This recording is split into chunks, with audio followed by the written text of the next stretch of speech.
Greg, would you like to share a thought of the day or a poem? Oh, yes, I'm here.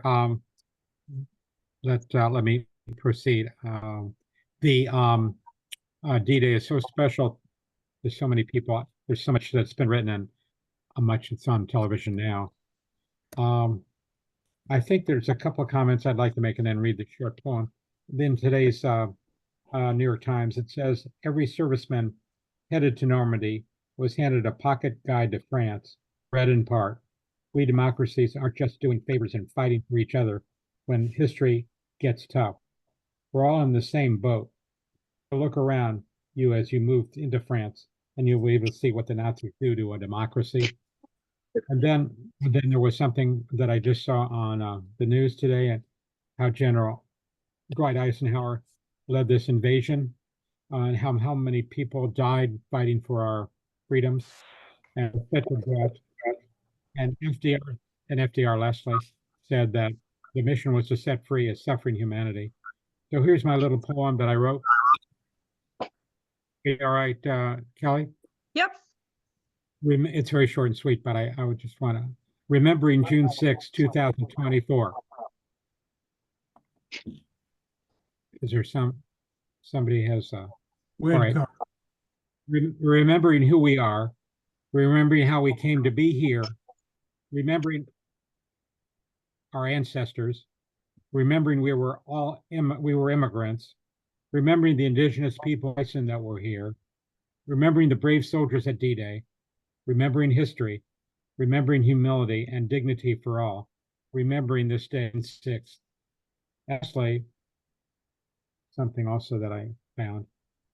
As they gaze today on the once bloody, drenched beaches of Normandy, world leaders consider the lessons of World War II and how to apply them today. The conflicts are not the same. The ideologies and the leaders are different. And yet the beaches of Normandy resonate with the lessons of the terrible history. World leaders listen closely today and for the days ahead. This is the memory I have. I want to have a D-Day. Thank you. Thank you, Greg. And as a lot of you may know, we had two Kiwanis who were part of that experience. Major General Bob Moorhead, who went to Europe following with the 115th Infantry, who were decimated on D-Day. Bob received a Civic Award in 1972, was our club president in 1985, Kiwanian of the Year in 1991, and International Foundation president in 94, and district governor in 96.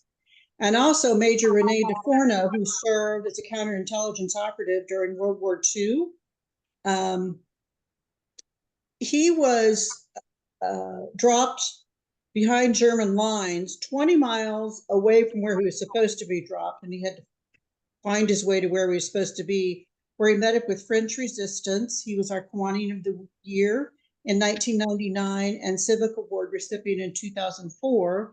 And if you recall, he has written 3 books on his experiences being in counterintelligence, including teaching Ho Chi Minh guerrilla warfare when they were in the French Indochine War. So pretty interesting books. So if you would remember them, they were great, great people. We would like to welcome our guests. I will introduce our speakers. Do we have any other guests besides our 2 speakers today? I think not. Okay, great. Okay. Is Jay on the call? No. Okay. So our fitness czar is not on the call, but they're going to he's putting together a bike ride for Wednesday the 12th at 5:30. Meet up and park at the Lions Park in Zionsville for a 10-mile ride to Whitestown on the rail trail. Please let Joe know or Jay know if you're going to participate. And he wants to make this just an ongoing thing that they do bike rides. So if you're a bicyclist, let Jay know and be a part of a little Kiwanis club on bikes. So I want you to visit the indykiwanis.org for our calendar of events. We've got 3 upcoming programs that you'll see on the homepage. You can also forward info to friends and colleagues to join us on Facebook. because we've got a Facebook page. If you're downtown this Friday, tomorrow, you can join the Salvation Army for a free Jack's Donut on the Circle at 9 a.m. And what's the connection with World War I? Anybody know why we're called doughboys in World War I? So in World War I, the Salvation Army sent women over to France to play music and sit with the dying and the wounded and keep up morale.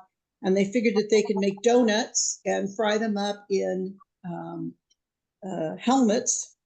And so that's what they did. And so they were called Donut Lassies, and they were dedicated and were credited with popularizing the donut in the U.S. And that's why World War I soldiers were called doughboys. All right, there's no meeting on the 13th because of the Strawberry Fest, and you couldn't get to the Columbia Club anyway because it's all closed off. So join me on the 11th for our social supper. This time we're over on the east side at Murphy's at Flynn's. It's a steakhouse on Allisonville Road. Shoot me an email or a text by Sunday so I can confirm a reservation number. On the 20th, we're back at the Columbia Club with Taylor Schaefer with Downtown Indy and a recap of the Boys and Girls Club of Indy about the 2023 grant for the Wheelie Dow swimming program. And speaking of swimming, the swimming trials at Lucas Oil. Remember on May 2nd, we had someone from that whole event speak to us, and it was really fascinating. So if you've listened to the news lately, they've put in 3 swimming pools at Lucas Oil and 2 million gallons of water. And so the swimming trials for the Olympics will be there. And if you have an opportunity to participate and go cheer them on, please do so. On Thursday, the 27th, we'll hear from Annie Wood-Bell about positive and adverse childhood experiences on Zoom. Abe Lincoln is having a committee meeting at 10 a.m. on the Saturday, the 22nd at the Kiwanis headquarters by the pyramids. So if you're a member, please attend up there. It should be interesting. I've never been there. We're going to have a tour also. Save the date for the Abe Lincoln luncheon, which will be February the 7th. And we'd like to thank Trent Cowles, our member, and Rockwell Capital for coming on board as a sponsor for that. Roger, would you like to say something about Gene Cease? Sure. Thank you, Mary. Last week, most of you probably know this, we lost Dr. Gene Cease, who passed away. I think it was Friday. There's a private celebration of life coming, but I don't know that we will be invited to that. But anyway, they were coming to the Iozo's lunch regularly for the last 2 or 3 years. Both Gene and his wife, along with David, he would run them up here. He was always a treat and always still sharp to speak to. I know he and Tom Ewing had a lot of discussions at the end of the table. So at our next lunch meeting on the 17th at Iozo's, we will have a toast to him and probably a moment of silence. And I'd like to ask we do that now for Gene. If we could just moment of silence, please. Of course.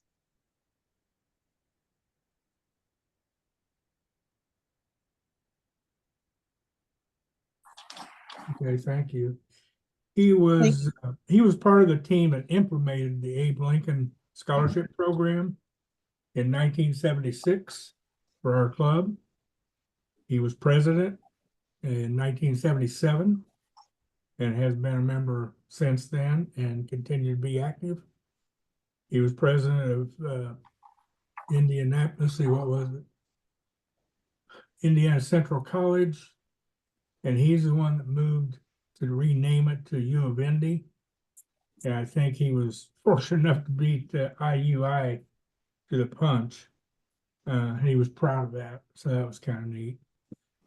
Okay, that's all I've got for Dr. Gene Cease. He will be missed.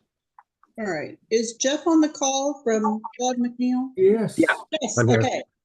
Roger, would you like to introduce Jeff to us? I will. I don't know Jeff very well. I met him one time when we delivered the check. Got a picture with him and Claude.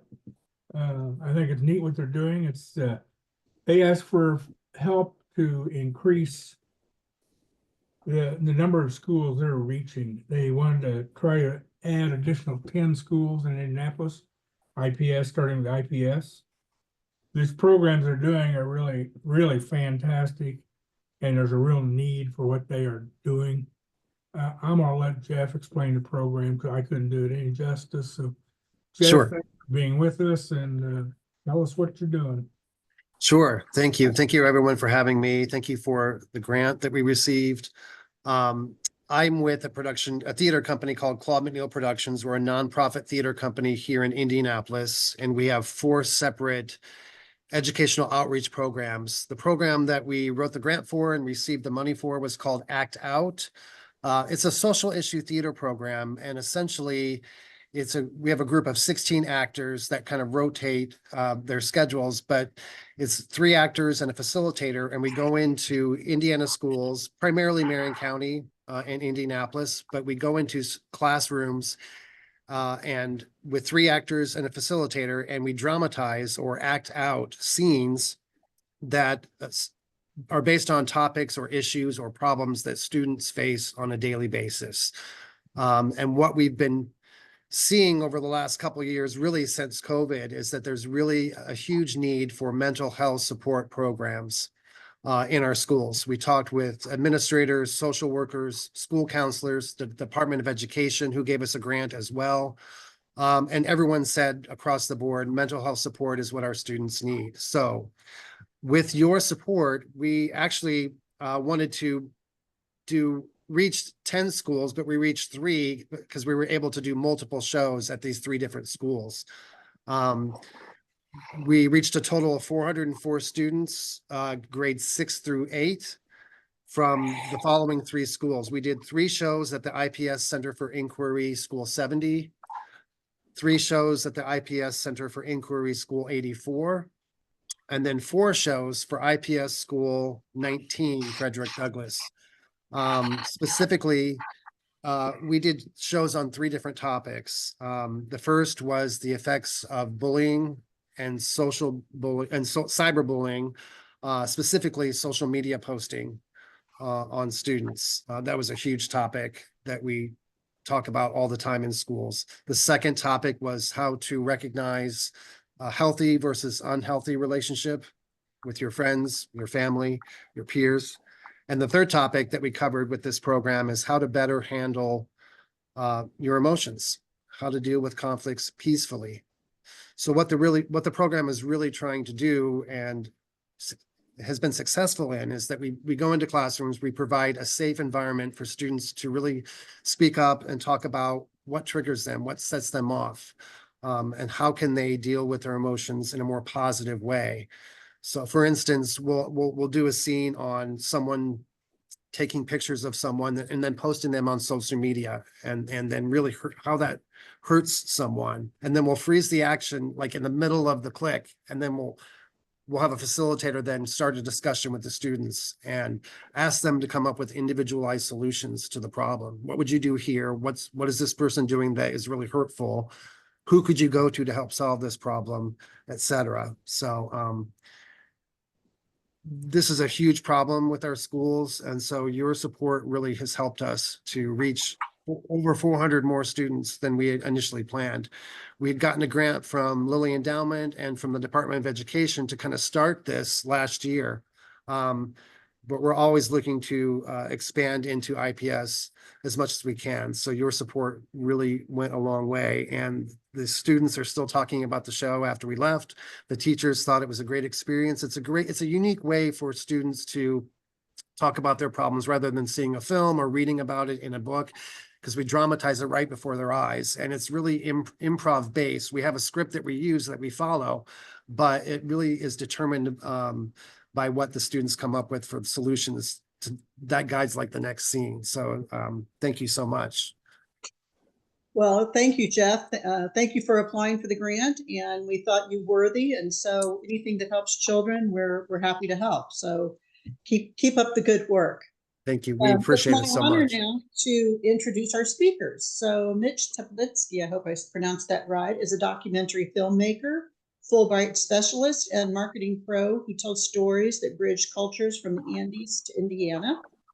His films have screened on PBS and at film festivals, universities, community venues worldwide. He was the first marketing director for the Morgenstern Books in Bloomington and the Film Society of Lincoln Center, and is originally from New York City. Welcome to Indiana. Charles Pearce is a content producer, marketer, digital artist, and animation producer. He worked in Chicago and Austin for a decade, producing award-winning work before returning to his hometown of Bloomington in 2022. He's an AmeriCorps volunteer alum and founder of the Bloomington Motion Artists Group. Gentlemen, the floor is yours. Thank you very much. How's my audio? Can you hear me okay? Yes. Great. Charles? Yeah, sounds great. Thanks for having us. You're welcome. Yeah, thank you. Thank you so much. Well, first, I want to explain how we found you. We were invited. I have to thank Graham Honecker, who I met at Morgenstern's. You just mentioned Morgenstern's, and I think he just presented there last week his second book. So Graham is a member, and of course he's also an author. And I interviewed him for his book, The Cinderella Strategy, the book about the Butler basketball team's rise to prominence. So that's how we met. And Graham and I stayed in touch. And I left Morgenstern's earlier this year to focus full time on completing a documentary film project that I started part-time a couple of years ago, and Graham was on my mailing list and he reached out to me. So, like you said, I'm from New York City. I moved to Bloomington 7 years ago for a job, a different job, working in marketing and communications. But I also have a background as a documentary filmmaker. And about 4 years ago, my wife and I were taking a drive on a Sunday just to explore, the region outside of Bloomington. And we made it to Spencer. I had a couple of friends who grew up there or lived there, and I'd never been there. And I turned into the square and I saw a beautiful renovated movie theater, and I saw a brewery, and I saw a charming, picture postcard perfect little town. And then I saw a rainbow flag hovering very obviously over the courthouse square. And I thought, wow, really here? I was very surprised. So it's the flag from the Spencer Pride Center. It's an LGBT community center. And I walked in, I was curious. And right away from that day one, I was kind of amazed by the fact that a place like that was there in that small town. And I started to meet people there. And I found they were doing great work, helping to, in many ways, to revitalize the town and work with all kinds of people in that town to make the town better. And that town seemed to be coming back at a time when other towns around it were struggling. About 2 years ago, so I was working full time, but I wasn't planning to do a documentary film on this place or the town. But about 2 years ago, I went back to New York City, and I met a retired gentleman, a lawyer, who had been my executive producer and a prominent funder for other documentaries that I had done. He didn't know anything about Indiana, but he was curious, and he asked me how I liked it, and and I was telling him about Spencer. I said, it's really interesting that this is a town where I've met, let's say, more politically conservative people, more liberal people, different kinds of people, but they all seem to be coexisting okay and working together to make the town better. And he was very, very interested in me doing a story about that. because he was expressing a lot of anxiety about, the growing divide in this country and the polarization. And I told him, well, I share some of your anxiety, but I don't know, I found a town that, not that doesn't have its problems, I'm sure, but that seems to be doing a lot of positive things. So that was the origin of why I started this project, because it really has its roots in New York City. I think that's what I'm trying to say. A little small town in Indiana has its roots in New York City because I'm from New York City, and my executive producer wanted to make this story as well. So I started going on the weekends to interview different people in the town, and I realized, the Spencer Pride Center was the most surprising and interesting story for me.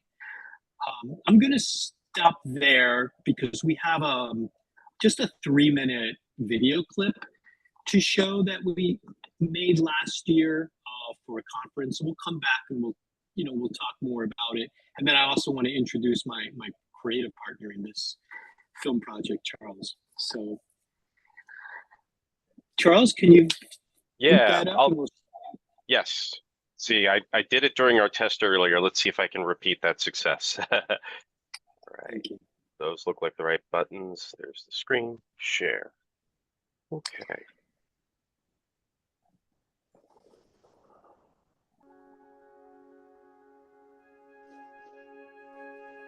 We're in a very red part of a red state. When I lived in Owen County back in the 90s, it was all boarded up. There was no gay community that I was aware of. We're working with the realities of the world. When I was growing up, Spencer was very backward thinking. I wanted to go elsewhere. There wasn't anything here for the LGBTQ community specifically, and we wanted there to be something. I don't think I would have gone back to that rural community had Spencer Pride not been there. Jonathan and Jacob have done an amazing job. Their demeanor in the community, like they're such leaders, they play well with everyone, you know what I mean? It's not like they're elitist and they're not trying to cram any agenda down your throat. They're just like, hey, we're just like you. You can't revitalize it to what it was.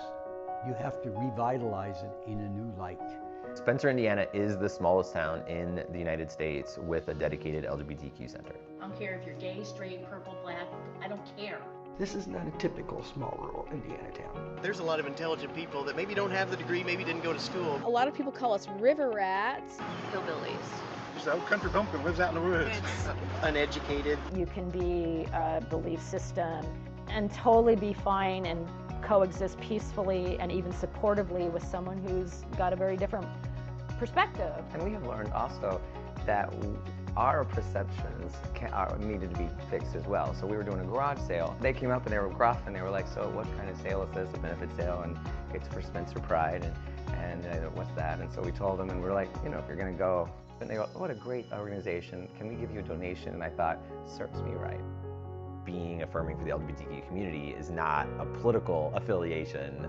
I feel like it has progressed, and there was definitely, forward movement, and I believe it was actually after the first Pride Festival that I moved back. People from outside of town, they don't expect to see a rainbow flag on the courthouse square. Why did we start it here? Because this was home.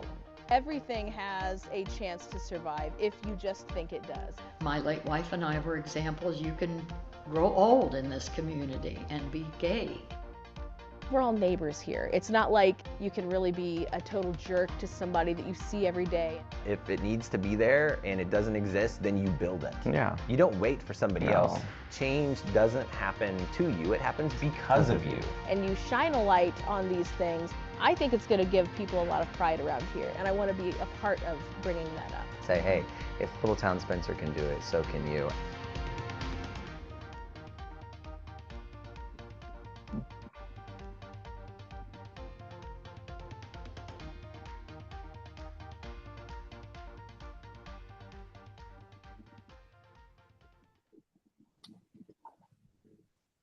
Thank you, Charles.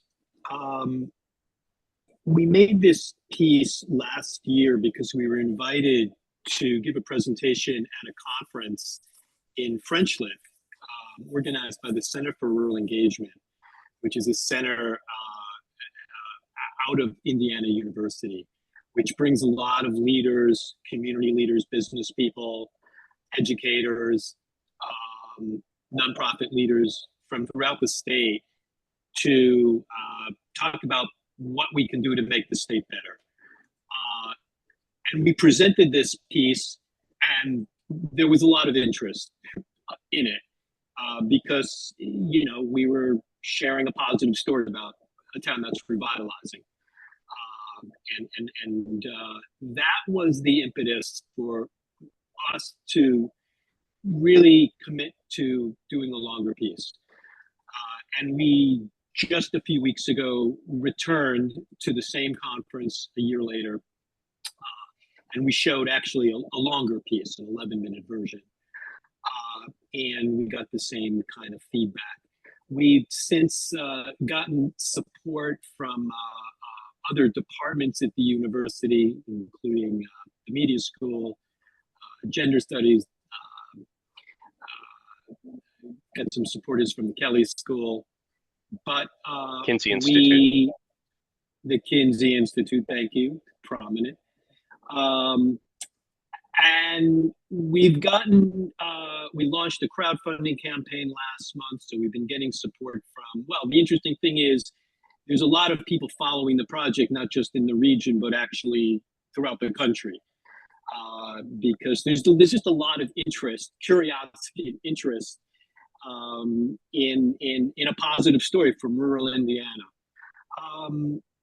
And obviously part of the story, we are celebrating an LGBT center. We're not members themselves, but we're certainly allies. And but what I also really love about this story is the way that this center has integrated into this community and won over a lot of hearts and minds, and are really, you know, they want everybody to feel safe and welcome and proud to be a resident of Spencer and Owen County.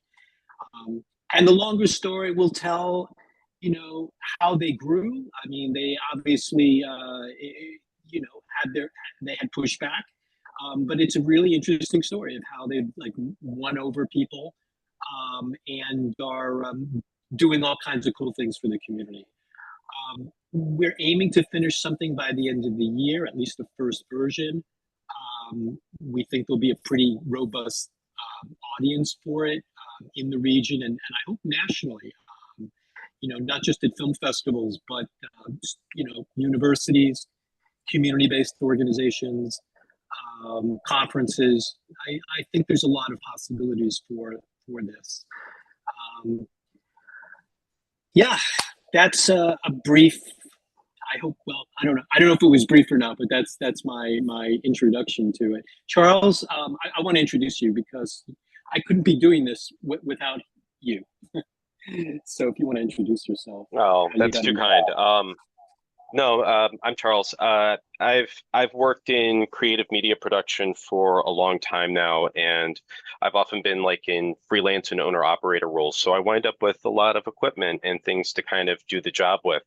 And it's been a crazy 10 years with working in the intersection between media and technology. So I've wound up being able to do a lot of really cool stuff. So when Mitch and I crossed paths and he had this project, one of the things that's been really kind of cool, and because I come from the very technical side of creativity, while Mitch is fantastic when doing the interviews and finding stories and working with people, I'm always in the background checking the camera and the lights and going, okay, well, what about this stuff?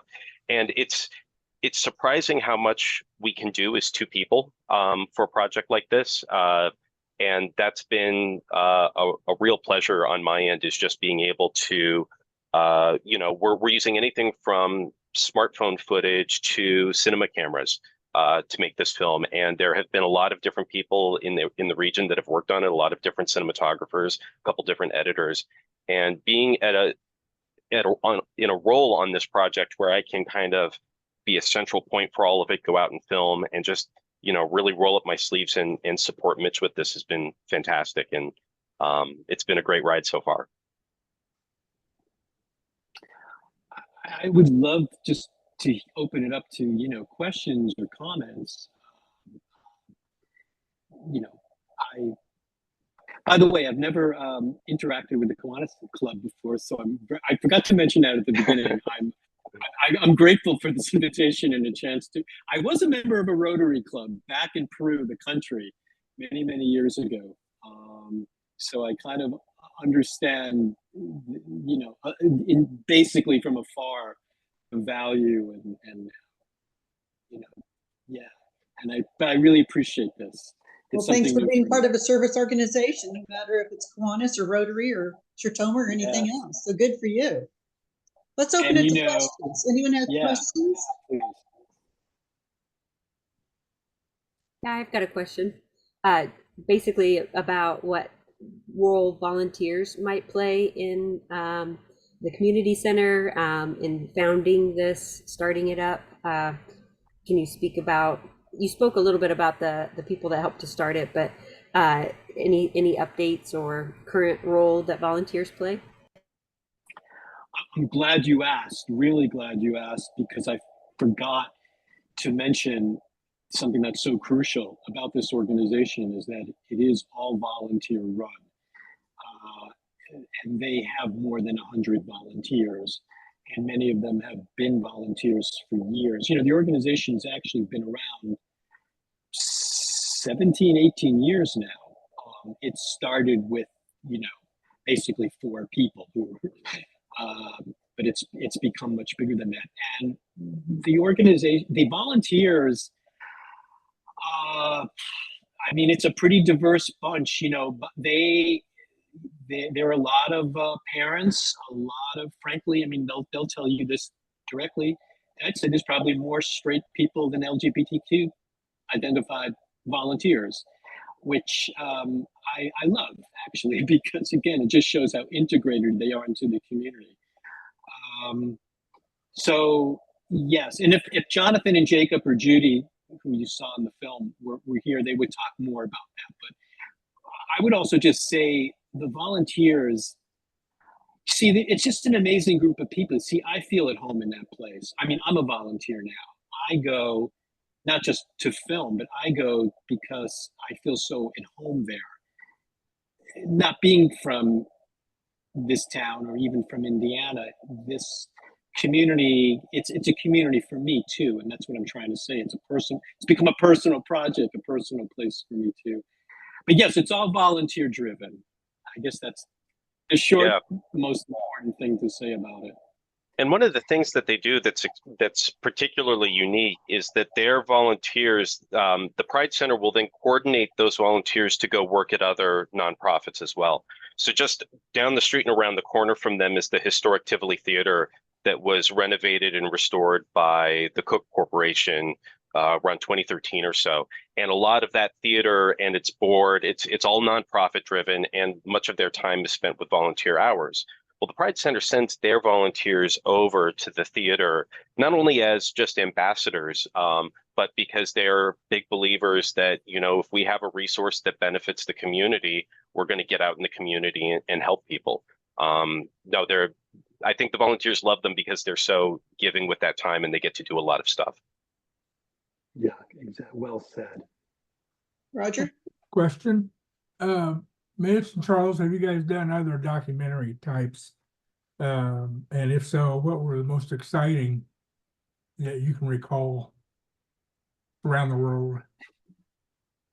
Did you ask, did we have other documentaries that we've made?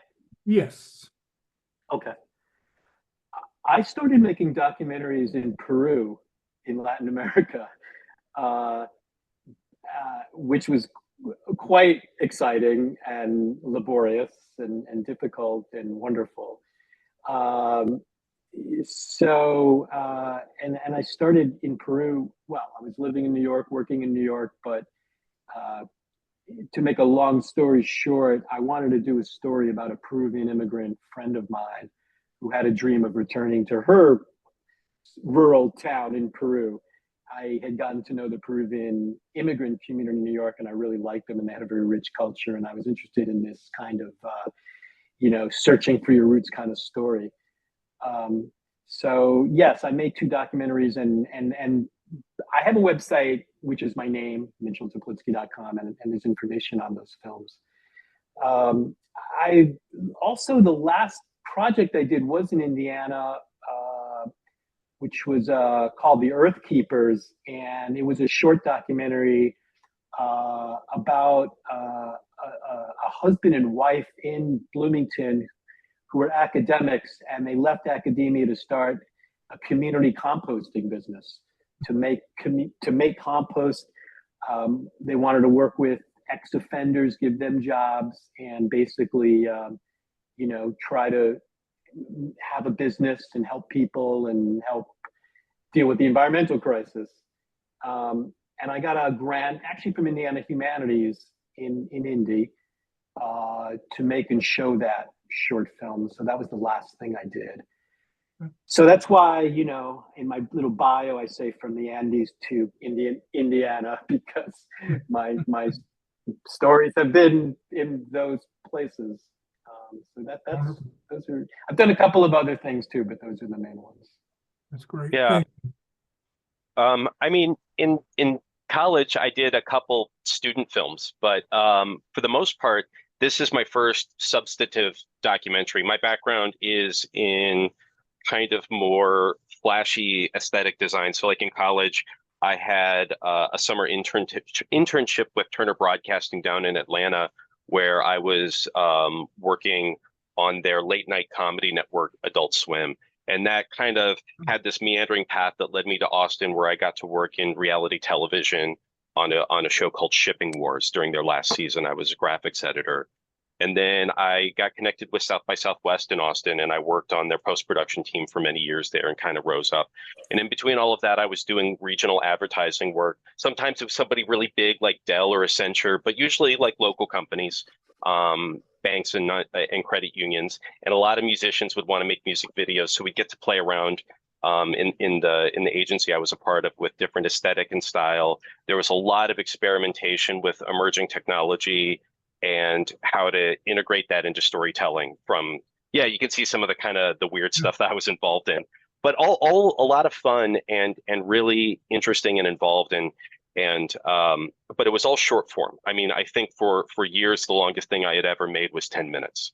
And coming back to Bloomington and removing myself from these kind of very intense big city environments, I was certainly looking for something more substantive. So when Mitch started talking about this project and I could understand, kind of from his point of view, the bigness of the story, I was really excited because it made a lot of sense. It was kind of how this group started from humble beginnings through the challenges they faced, becoming essential to Spencer and Owen County, and kind of rising into the future is becoming this much bigger thing than they ever started with. It's like, gosh, this is such a cool underdog story. And having lived so much with style and format, I saw a way to put this together real fast. So in some ways, like, even though I've kind of done a few kind of advertising world career highlights, this is my most exciting project because it's something that's really meaningful and impactful. I mean, as nerdy as I can get about advertising, nobody likes ads, so like, that's not great dinner party conversation. And I've been places where I'll say, oh yeah, I worked on that ad, and somebody across the room will go, I hated that ad. It's like, well, you're right. It's there to distract. So, I mean, there's been cool stuff, but I really like this project quite a bit. I've been having a blast working on it.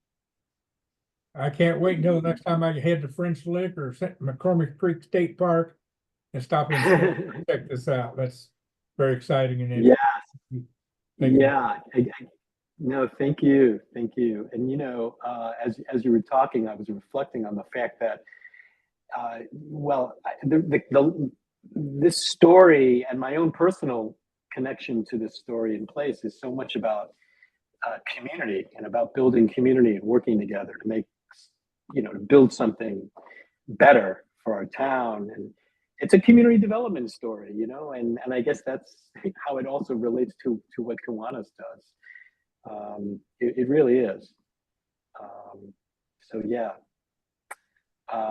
I mean, I will stay in touch with you guys, of course. And when it's finished, I would, of course, we'd love to show it throughout the state. Yeah. And beyond. So we'll want to talk to you about that. Any other questions for us, or just, comments on? I have one.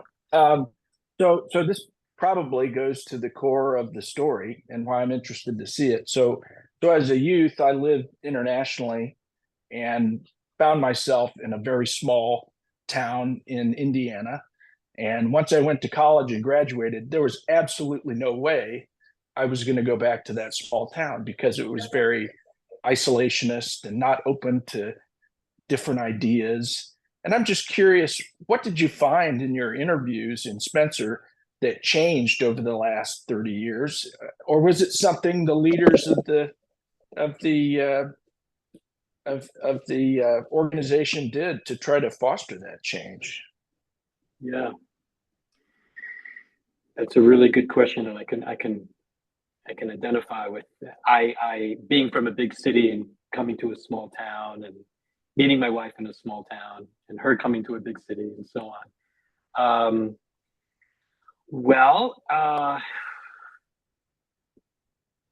I think one of the things that's changed is, one of the theses of the film is that the Spencer Pride Center itself has really been one important reason why the town has revitalized, because we have interviewed quite a few people, volunteers and others, who didn't grow up there, but moved to the region, either because maybe they had a partner or a spouse who was from there and they wanted to be closer to family, or because they were looking to, they were from Indianapolis and they maybe had a second home in that county, and they could move to Spencer because the existence of a place like Spencer Pride signaled to them and showed them that maybe town is a little bit more diverse, a little bit more tolerant, a little bit more interesting, a little bit more welcoming. It just gave them a sense that this is a place that they could belong. That's what we've heard over and over again. Also pragmatically, economically, the town has been on the rebound, and that's partly, I think, from the business community. You've got Cook Medical and you've got Boston Medical. As Cook invested millions of dollars to help revitalize the Tivoli, which in turn, has brought people back into the downtown, and which in turn was a catalyst for having other independent businesses spring up. You have Boston Scientific, major employer in town. And by the way, Boston, there's an interesting side story here that I think I'd like to do. I'm not sure, but Boston has employed more than 100 Spanish-speaking immigrants, mostly educated immigrants from Venezuela, over the last few years. So they've been very, very, they've been leaders in sort of, integrating immigrants into the community. So you've got a few of these different factors. And of course, it is not that far from Indy, it's an hour, and you're 20 minutes from Bloomington. So I think the proximity to those places is helpful. I'm sure there's better and other answers, but that's what comes to mind. Yeah, I'd like to add to that. Just to kind of build off of what Mitch is talking about is when we look at the, we've talked to historians in Owen County now, and we've talked to people that have lived there since the 70s. And what's jumped out to me, and I grew up in Bloomington. I was born in Bloomington. I lived there up through the early 2000s, and then kind of fits and spurts getting out of town. And then I was gone for a decade and then back. So kind of typical Midwestern experience. But one of the things that stood out to me about Spencer was in the 70s when the highway system was updated. They moved the main route from the middle of the community outside of it, without any convenient or easy junctions for people to pull off of the highway. And I don't know this for sure, but kind of observing what I've seen around Southern Indiana, this seems to be kind of a common thing that when people didn't drive through that community, it killed the business. It absolutely devastated the economy. And so in some ways, it seems like we're still looking at the scarring from that downturn and how that changed people's lives. And what's really amazing about the Pride Center is that, and they'll tell this story themselves, is that people will come in because there's a job at Cook or Catalent or Boston, and they will come into the downtown and they'll look around, and they'll be coming from a different part of the country, even don't know very much. And when they see the Pride Center, they may not be an LGBTQ person, but they'll go, if these people are fine here with these flags, I'll be okay too. And I think that has been this very powerful new subconscious signal that maybe moving to rural America is going to be okay, because if this is here, I don't have to worry about my deep-seated stereotypes and fears. It's just going to be a rural place with normal people, good people, bad people, etc. And that's one of the things that I don't think Spencer knows it about themselves. It seems to be being revealed within these interviews that we're doing, is that them just being so open and available is sending very welcoming signals when people come into the community, especially after this long period of time where Spencer shrank. And the county historian loves to show the data from the 1800s versus the 70s versus now. And Owen County kind of went down and then flatlined. And for the first time in a very long time, the population is on an upswing for that area. So it's kind of cool. We're hoping that the history and the economics are an undercurrent to the impact that the Pride Center's had in the area. You know, I'll jump in to say one other thing. Is that I know several people personally who have moved to Spencer or to Owen County because they were priced out of Bloomington. So, you know, you have that factor too, you know, which is, of course, you know, happening in a lot of places. So you have the economics of maybe the housing market, and they discover that, hey, you know, here's a town not too far, and it seems to be a nice place with nice people, and we can afford it. So that's another, maybe that might be a very important factor. Yeah. So, but you know, again, I have the outsider. I've got 1 foot outside. I didn't grow up there, but I've got, you know, I'm living here now, and I have a lot of, I would say, you know, real relationships with people there. So I'm kind of a bridge between maybe Spencer and the outside community. And again, like I said at the beginning, there seems to be just real curiosity and genuine interest. Not just interest. A lot of people express real delight that they hear that there's something positive happening. There's a positive story coming from the heartland, you know, because people are bombarded with stereotypes and images of conflict and divisiveness. And by the way, excuse me, pardon, in the longer film, you know, we're not going to shy away. We are going to tell some of the problems, some of the hurdles that they've had to overcome. It's not, you know, it's not a Disneyland. It is a real film with, you know, some hardships to overcome, but for the most part, it's a real life positive story and a hopeful story. And people seem to be craving that and they wanting that. So. Any other questions? Well, Charles, Mitch, thank you very much for sharing your story and the story of Spencer with us today. As a thank you, a donation will be made in your honor to the Trinity Haven. Their mission is to provide safe, affirming housing for LGBTQ+ youth experiencing housing instability. That's wonderful. Yeah, thank you. You're welcome. All right, everybody. We have birthdays this month. David Wright on the 5th, Laura Berry and Tiffany Bevo today. Happy birthday.